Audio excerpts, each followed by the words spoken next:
You've been told to chase the light, to be positive, to avoid negativity, to always rise above. But what if that's only half the truth? What if the real power isn't just in the light, but in knowing how to navigate the shadows? The world teaches you to seek validation, to prove your worth, to suppress what doesn't fit the image of strength. But true strength? It's something deeper. The power you're looking for isn't outside of you.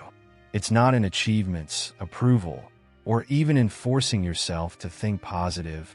It's in self-awareness. It's in understanding the balance between your inner and outer power, between the radiance of the sun and the mystery of the moon. Ancient cultures knew this. Their myths, their symbols, all pointed to a truth modern society often ignores. And if you don't see this truth, you'll keep chasing an illusion, never realizing that the light you seek is already within you. So here's the question. Are you ready to wake up to your own essence? Because once you do, you'll never see yourself the same way again. The inner light and its connection to purity and strength. There is a light within every person, an essence untouched by doubt, insecurity, or the weight of external expectations. This inner radiance isn't something to be earned. It has always been there. But layers of conditioning, past wounds, and the constant noise of the world often obscure it. Strength doesn't come from force or control. It comes from recognizing this purity and standing firm in it. The more one embraces their inner power, the less external validation is needed. Imagine a child before the world teaches them to shrink. Full of curiosity, unafraid to shine. That purity remains, though buried beneath self-doubt and comparison. To reconnect with it, one must practice self-awareness and self-acceptance. Simple daily habits, like silent reflection, conscious breathing, or even observing one's thoughts without judgment, can reignite this light. Meditation, for example, isn't about escaping reality, but about seeing clearly. The stronger this connection becomes, the more resilience grows. This isn't about pretending to be perfect. Strength isn't the absence of imperfections. It's the ability to embrace them without letting them dim one's essence. Even in moments of struggle, the light remains. The key is learning to access it, even when shadows seem overwhelming. But here's where things get interesting. True power isn't just found within. It's also reflected in how we engage with the external world. The duality of outer and inner power. Power is often misunderstood. The world glorifies outer power, status, influence, dominance, while overlooking the quiet strength of inner power. Outer power can be taken away in an instant. It depends on external factors, on recognition, on circumstances aligning in one's favor. But inner power? That's unshakable. It's the kind of strength that no failure, no rejection, no external force can strip away.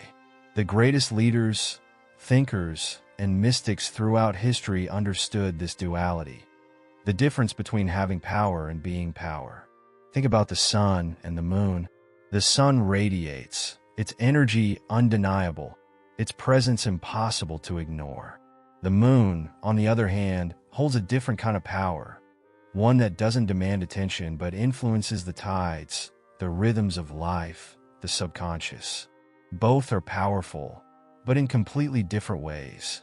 In the same way, inner power doesn't need to announce itself. It's not about proving anything to the world, but about knowing who you are, even in silence. Want to develop this? Start by asking, am I seeking validation, or am I standing in my truth? When a person's inner power aligns with their outer power, something remarkable happens. They move through life differently, not driven by ego, but by essence. They stop chasing and start allowing. They lead not by force, but by presence. But to reach this level of awareness, one must first understand the role of consciousness itself. Consciousness and the transcendence of thought. Most people believe they are their thoughts. But thoughts are just energy, constantly shifting, shaped by conditioning, fears, and external influences. Consciousness, however, is something deeper. It's the awareness that exists beyond the chatter of the mind. True transcendence begins when one stops identifying with every passing thought and starts observing them instead. The ego thrives on attachment to thoughts, convincing people that their doubts, insecurities, and fears define them. But in reality, thoughts are just clouds passing through an infinite sky. Want proof? Try this. Sit in silence and simply watch your thoughts. You'll quickly notice that they come and go on their own. If you were your thoughts, wouldn't you have complete control over them? But you don't. And that's the key realization. Meditation, mindfulness, and deep self-inquiry all serve to create this separation between self and thought. Books like The Power of Now by Eckhart Tolle or The Untethered Soul by Michael Singer explore this concept deeply. The more one understands this, the less control thoughts have over them. Transcending thought doesn't mean eliminating it. The mind is a tool, powerful, necessary, but not the master. When a person shifts from reacting to thoughts to witnessing them, they begin to experience a sense of divine stillness. This is where intuition sharpens, where self-awareness deepens, where the conditioned self starts to dissolve. But these insights aren't new. Ancient cultures have symbolized this journey for centuries. Symbolism of the sun and moon in ancient cultures. Ancient civilizations understood something modern society often forgets. Light and shadow are both essential. In Egyptian mythology, Ra, the sun god, represented divine energy, radiance, and the raw power of creation. The sun was a force of clarity, truth, and external strength. But alongside Ra, there was also the moon, represented by gods like Khonsu, a symbol of intuition, the subconscious, and the unseen forces shaping reality. In Vedic traditions, Surya, the sun, and Chandra, the moon, embody the same duality, the active, external force versus the reflective, internal one. This balance wasn't just mythology, it was wisdom encoded into the way people lived.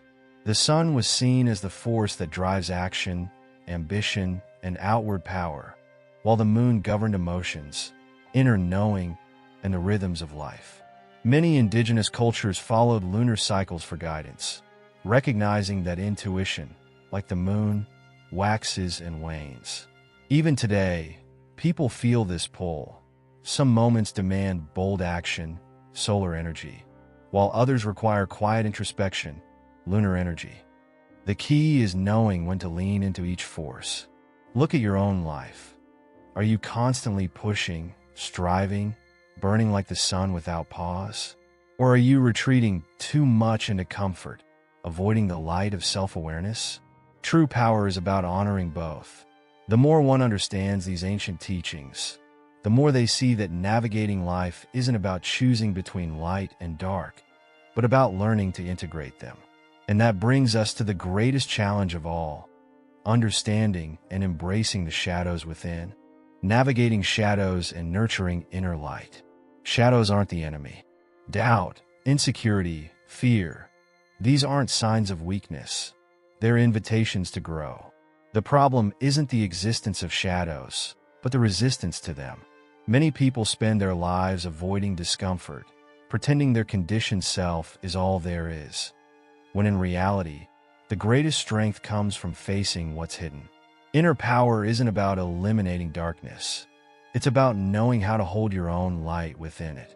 Just as the moon doesn't shine without the sun's radiance, self-awareness doesn't deepen without confronting what lies beneath the surface.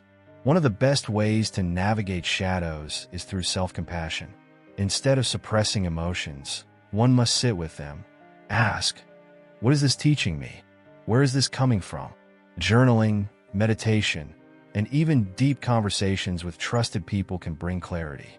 Carl Jung spoke of the shadow self, emphasizing that true transcendence comes when one integrates, rather than denies, the parts of themselves they find uncomfortable. The soul doesn't grow through avoidance. It grows through awareness.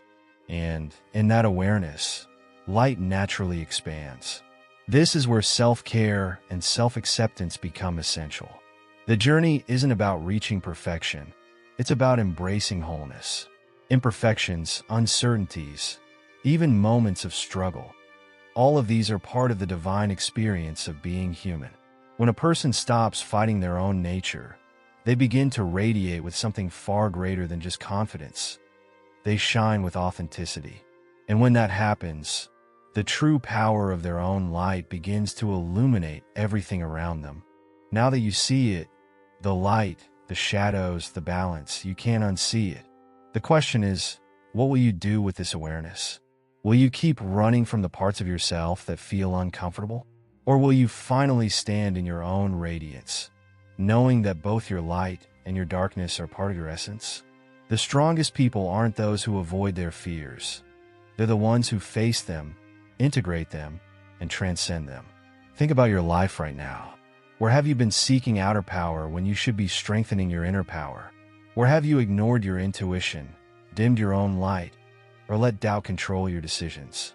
The truth is, you don't need permission to embrace your full self.